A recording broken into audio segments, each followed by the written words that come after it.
Z brusu novým exteriérem, ale hlavně velmi lichotivými startovními čísly 9 a 11 zaujal i tým Motorsport Škoda ve složení Sibera Gross a nováčci mistrovství světa Trinner Klima.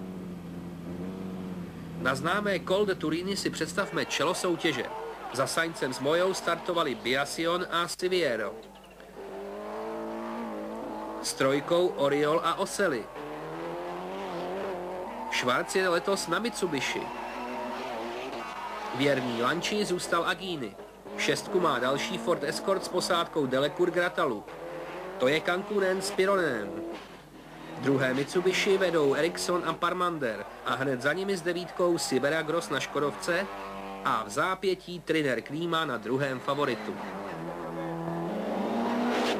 K tradicím Monte Carla patří bohužel neukáznění diváci. Snaží se být co nejblíž rozběsněným vozům. Piloti mají mnohdy plné ruce práce se fanouškům vyhnout a letos se to už tady na 5. rychlostní zkoušce domácímu jezdci Baletovi nepodařilo.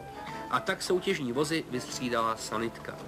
Ani lékaři však více než 70letému divákovi život zachránit nedokázali.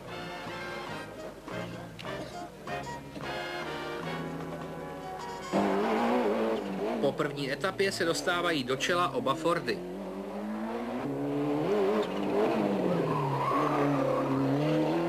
Těsně stíhané Toyotami.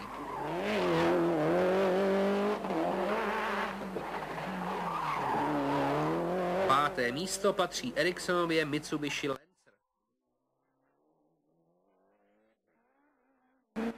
Sainz měl nehodu, klesl hluboko do startovního pole, ale pořadatelé ho nechávají těsně před favoritem Pavla Sibery. Zajímavé srovnání. Přes rozdíl výkonu v něm Škodovky docela obstály. Zásluhu na tom má pochopitelně jezdecké umění Siberovo a také neumění těch ostatních.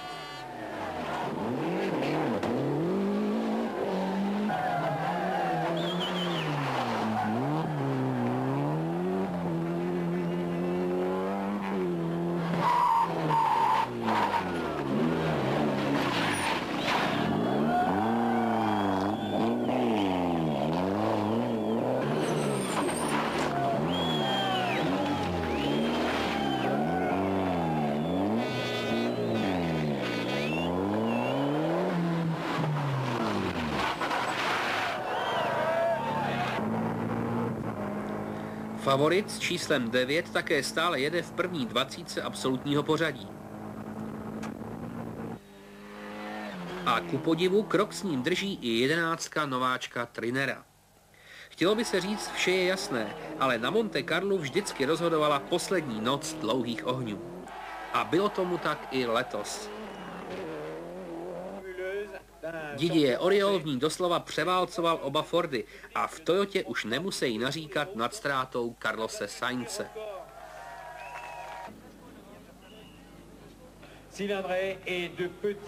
Pavel Sibera a Peter Gross dokázali obhájit své loňské 18. místo absolutně a opět vyhráli třídu do 13 set.